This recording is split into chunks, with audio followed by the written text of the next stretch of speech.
विक्रम संवाद, विक्रमादित्य, उनके युग तथा भारत विद्या से साक्षात्कार। वृहत्तर भारत।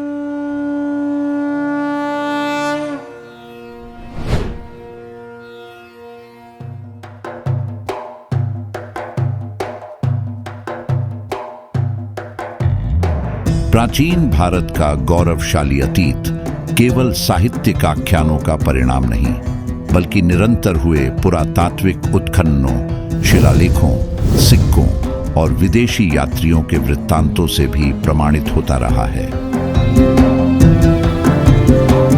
भारतीय उपमहाद्वीप की सांस्कृतिक और व्यापारिक उपस्थिति किसी सीमित भूभाग तक बंधी नहीं थी।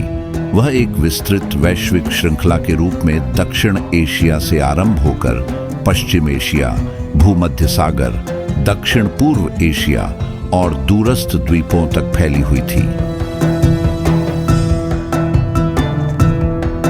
प्रथम सहस्राब्दी ईसा पूर्व से ही भारतीय समुद्री व्यापार का सुव्यवस्थित तंत्र विकसित हो चुका था।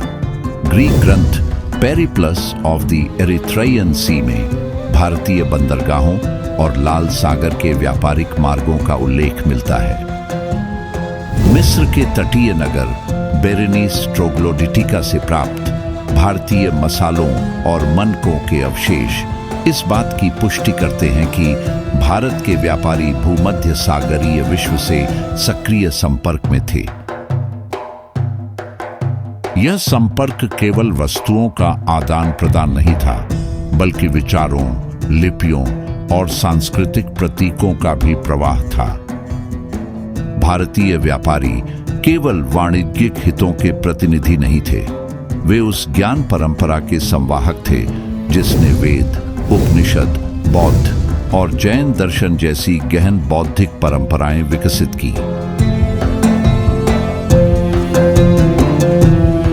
यही कारण है कि अनेक क्षेत्रों में भारतीयों को केवल सौदागर के रूप में नहीं, बल्कि विद्वान और सांस्कृतिक प्रतिनिधि के रूप में भी देखा गया। दक्षिण पूर्व एशिया में संस्कृत और तमिल शिलालेखों की उपस्थिति, भारतीय स्थापत्य शैली के मंदिरों का निर्माण और स्थानीय राजवंशों द्वारा भारतीय उपाधियों का धारण करना इस सांस्कृतिक प्रभाव का द्योतक है। इसका बड़ा प्रमाण तब सामने आया जब मिस्र की वैली ऑफ किंग्स के शाही मकबरों के भीतर लगभग 2000 वर्ष पुराने तमिल ब्राह्मी शिलालेख मिले। काहिरा में आयोजित एक अंतर्राष्ट्रीय सम्मेलन में स्विट्जरलैंड के इंडोलॉजिस्ट एपिग्राफिस्ट इनगो स्ट्राउच के शोध पत्र अनुसार चट्टानों को काटकर बनाई गई 6 कब्रें, जिनमें रमेसेस 6 का मकबरा भी शामिल बताया गया।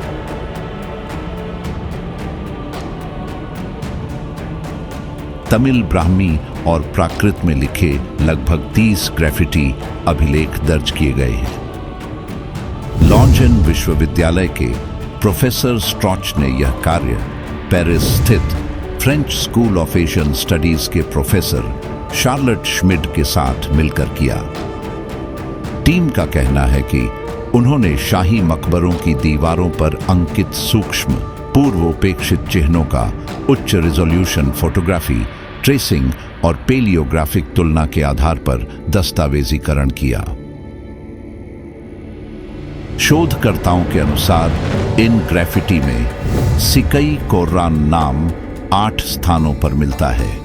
एक वाक्यांश में सिकई कोर्रान वर्रा कांता का अर्थ उन्होंने सिकई कोर्रान आए और देखे बताया, जो परिसर में पाए जाने वाले यूनानी लैटिन पर्यटक ग्राफिटी की शैली से मेल खाता है।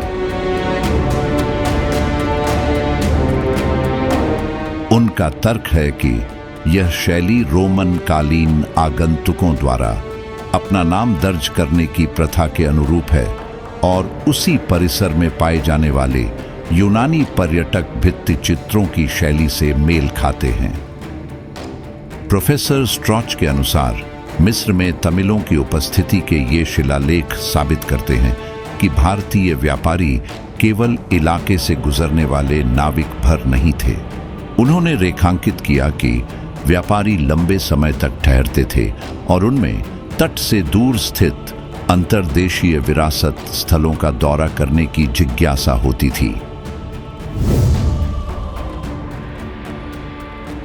बंदरगाह से अंतर्देश तक भारत और मिस्र के बीच समुद्री व्यापार का उल्लेख पहली शताब्दी ईस्वी के ग्रीक ग्रंथ पेरिप्लस ऑफ द एरिथ्रियन सी में मिलता है। मिस्र के लाल सागर तट पर बेरेनिस ट्रोग्लोडिटिका से भारतीय काली मिर्च और मनकों के प्रमाण मिले हैं। अब तक मुख्यधारा शोध भारतीय उपस्थिति को तटीय बंदरगाहों तक सीमित मानता रहा है। वैली ऑफ किंग्स, जो नील घाटी के पश्चिमी तट पर शाही नेक्रोपोलिस है, में तमिल ब्राह्मी की उपस्थिति का दावा इस कथा को बंदरगाहों से आगे अंतर्देशीय सांस्कृतिक स्थलों तक विस्तारित करता है।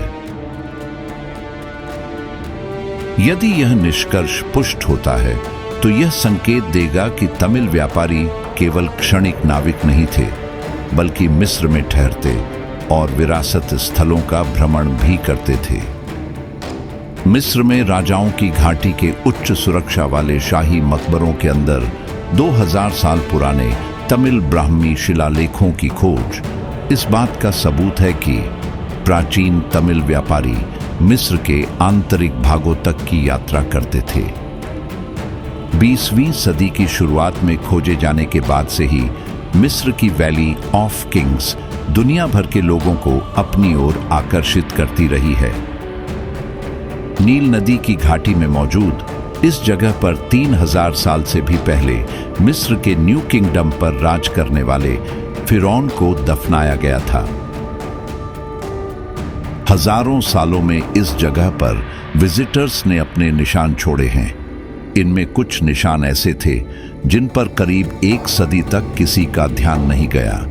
ये निशान भारतीय थे, जो ये साबित करते हैं कि भारतीय व्यापारी 2000 साल पहले मिस्र तक गए।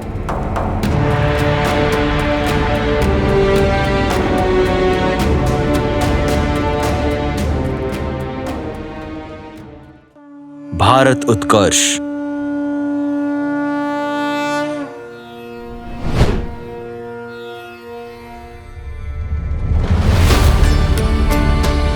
भारतवर्ष में मंदिरों की अद्भुत श्रृंखला है एवं प्रत्येक देवालय की एक पौराणिक कथा भी है जो भक्तों और आगंतुकों को विस्मित करती है।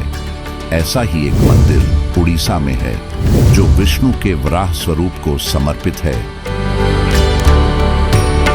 ओडिशा के प्राचीन नगर जाजपुर, जिसे पुराणों और स्थानीय परंपराओं में यज्ञपुर कहा गया है, इसके मध्य बहती बैतरणी नदी के तट पर स्थित वराहनाथ मंदिर भारतीय धार्मिक सांस्कृतिक इतिहास का एक विशिष्ट अध्याय प्रस्तुत करता है। यह मंदिर भगवान वराह को समर्पित है, जो विष्णु का वह अवतार है जिसने पौराणिक आख्यानों के अनुसार अधर्म के अंधकार में डूबी पृथ्वी का उद्धार किया। किंतु जाजपुर का यह स्थल केवल वराह कथा तक सीमित नहीं है। यहाँ की परंपरा वैदिक यज्ञ, शास्त्रीय स्थापत्य और मध्यकालीन ओडिशा की सांस्कृतिक चेतना को एक सूत्र में पिरोती है। पुराने समय में महान ऋषि वैतरणी नदी के तट पर यज्ञ करते थे, इसीलिए इस स्थान को यजपुर के नाम से जाना जाता है। पौराणिक मान्यता के अनुसार सृष्टि चक्र के एक चरण में दैत्य द्वारा वेदों के अपहरण से ब्रह्मांडीय व्यवस्था विचलित हो गई थी। स्थानीय कथा के अनुसार जब भगवान ब्रह्मा अश्वमेध यज्ञ कर रहे थे, तब उन्हें पता चला कि वेद चोरी हो गए हैं। तब उन्होंने भगवान विष्णु से उन्हें वापस लाने में सहायता मांगी। यज्ञ पूर्ण होते ही भगवान विष्णु के यज्ञ की अग्नि से वराह अवतार में प्रकट हुए और अपने साथ चोरी हुए शास्त्र लाए। तब से यज्ञ स्थल को यजपुर के नाम से जाना जाने लगा और वराह की प्रतिष्ठा यज्ञ रक्षा के प्रतीक रूप में स्थापित हुई। स्थानीय किंवदंतियां बताती हैं कि ब्रह्मा ने यहाँ अनेक अश्वमेध यज्ञ संपन्न किए और वराहावतार का प्राकट्य उसी पावन भूमि पर हुआ। इस आख्यान में वराह केवल पृथ्वी उद्धारक नहीं, बल्कि वैदिक ज्ञान और धर्म व्यवस्था के संरक्षक के रूप में प्रतिष्ठित हैं। कुछ लोग कहते हैं कि यह राजा ययाति की राजधानी में से एक था और ययाति नगर नाम से याजपुरा नाम आया है। जैसा कि महाभारत के वन पर्व अध्याय 114 में कहा गया है, एते कलिंगो कौन्तेय यत्र वैतरणे नादे यत्र यजता धर्मो ई पिदेवान चरणम एत्या वै अत्र वै अणयायो न्येच पुरा क्रतुभिर इजरे। इस श्लोक के अनुसार महाभारत के महान ऋषियों ने पहले इस स्थान पर यज्ञ किया था। कभी कभी यजपुरा को नाभि गया या विराज क्षेत्र भी कहा जाता है। याजपुर को विष्णु तीर्थ होने के साथ साथ देवी तीर्थ भी माना जाता है। यह वो ब्रह्मा कुंड है जो ब्रह्मा द्वारा यज्ञ किए जाने की घटना की याद दिलाता है। ब्रह्मा कुंड के पास सुभाष स्तंभ है जिस पर भगवान ब्रह्मा ने बैठकर यज्ञ किया था। ऐतिहासिक दृष्टि से यह मंदिर 15वीं 16वीं शताब्दी के मध्यकालीन ओडिशा में निर्मित माना जाता है। उस समय क्षेत्र पर सूर्यवंशी गजपति शासकों का प्रभुत्व था। ओडिशा के मंदिर इतिहास का प्रामाणिक ग्रंथ मदलापांजी इस मंदिर का उल्लेख करता है और इसे गजपति नरेश प्रताप रुद्रदेव के काल से जोड़ता है। कुछ परंपराएं मंदिर के निर्माण का श्रेय तत्कालीन राजपुरोहित काशी मिश्र को भी देती है। आधुनिक इतिहासकार और पुरातत्वविद इस मंदिर को ओडिशा की परिपक्व कैलिंग शैली के विकास क्रम में एक महत्वपूर्ण कड़ी मानते हैं, क्योंकि इसमें परंपरा और नवोन्मेष का संतुलित रूप दिखाई देता है। स्थापत्य की दृष्टि से यह मंदिर विशुद्ध कैलिंग शैली में निर्मित है, जो ओडिशा के मंदिरों की विशिष्ट पहचान है। इस शैली में मंदिर के मुख्य भाग को देवला कहा जाता है, जिसके ऊपर ऊर्ध्वमुखी शिखर होता है। वराहनाथ मंदिर का गर्भगृह रेखा देवला प्रकार का है, जिसकी ऊंची वक्र रेखाएं शिखर को शुगर लोफ जैसी आकृति प्रदान करती है। इसके अग्रभाग में जगमोहन या सभा मंडप स्थित है, जो पिढ़ा देवला शैली का उदाहरण है और जिसकी छत पिरामिडाकार पंक्तिबद्ध तलछटों में ऊपर उठती है। यह संयोजन ओडिशा के मध्यकालीन मंदिर वास्तु का मानक रूप है, जहां गर्भगृह और मंडप दोनों संरचनात्मक एवं आध्यात्मिक संतुलन बनाए रखते हैं। निर्माण सामग्री के रूप में स्थानीय खंडोलाइट पत्थर का उपयोग किया गया है, जिसे सघन अशलर मासनरी तकनीक से जोड़ा गया। दीवारों पर सूक्ष्म नक्काशी और उभरी हुई मूर्तियां शिल्पकारों की परिपक्वता को दर्शाती हैं। बाह्य भित्तियों पर विष्णु के विभिन्न रूपों शिव पार्वती, नृसिंह, गंगा देवी और अन्य देव मूर्तियों का अंकन मंदिर की धार्मिक समन्वय परंपरा को स्पष्ट करता है। यह तथ्य महत्वपूर्ण है कि मंदिर वैष्णव है। इसकी मूर्तिकला में शैव और शाक्त प्रतीकों का भी समावेश है, जो ओडिशा की बहुआयामी धार्मिक संस्कृति का द्योतक है। मंदिर के गर्भगृह में प्रतिष्ठित वराह की प्रतिमा अपनी प्रतीकात्मकता में विशिष्ट है। यहाँ श्वेत वराह रूप की प्रतिष्ठा का उल्लेख मिलता है, जो पवित्रता और धर्म संरक्षण का संकेत है। साथ ही लक्ष्मी वराह और जगन्नाथ की प्रतिमाएं भी परिसर में विद्यमान हैं। वराह प्रतिमा में वराह मुख और मानवाकार शरीर का सम्मिलित रूप दैवी मानवीय समन्वय को प्रकट करता है। वराह का उन्नत मुख और दृढ़ मुद्रा पृथ्वी उद्धार की शक्ति का संकेत देती है, जबकि अलंकरण और शिल्प रेखाएं मध्यकालीन उड़ीसा की मूर्तिकला परंपरा के परिष्कृत स्तर को दर्शाती हैं। विद्वानों के मतानुसार ये मंदिर केवल धार्मिक आस्था का केंद्र नहीं, बल्कि सामाजिक सांस्कृतिक गतिविधियों का भी प्रमुख स्थल रहा है। दक्षिण एशियाई स्थापत्य के अध्येताओं ने कैलिंग शैली को भारतीय मंदिर वास्तु के स्वतंत्र और सुसंगठित विद्यालय के रूप में मान्यता दी है।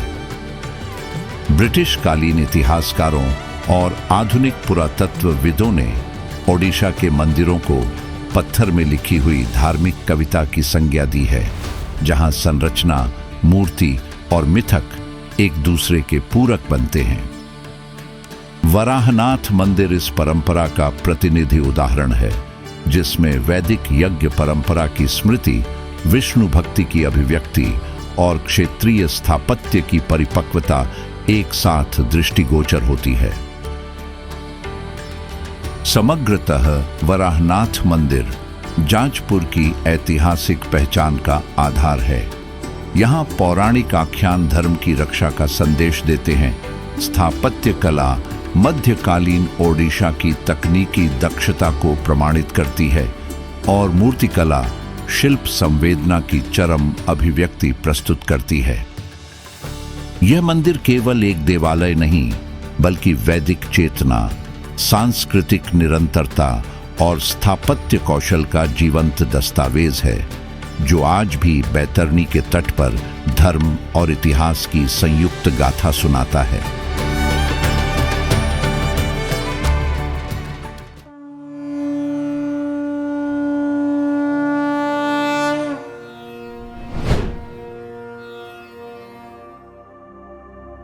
पंचक्कार प्रत्येक सिख धर्मावलंबी के लिए कंघा, कच्छ, केश, कड़ा और कृपाण धारण करना आवश्यक है।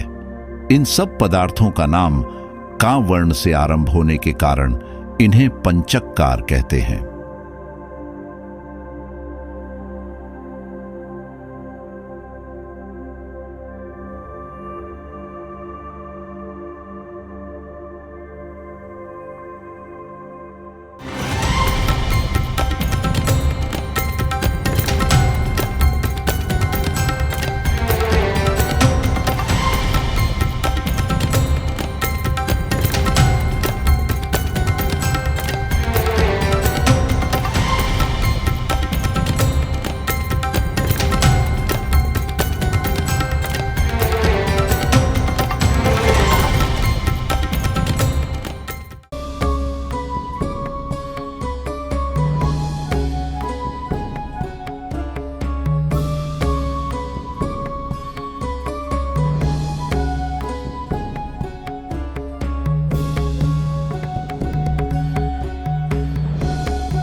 विक्रम संवाद, विक्रमादित्य, उनके युग तथा भारत विद्या से साक्षात्कार।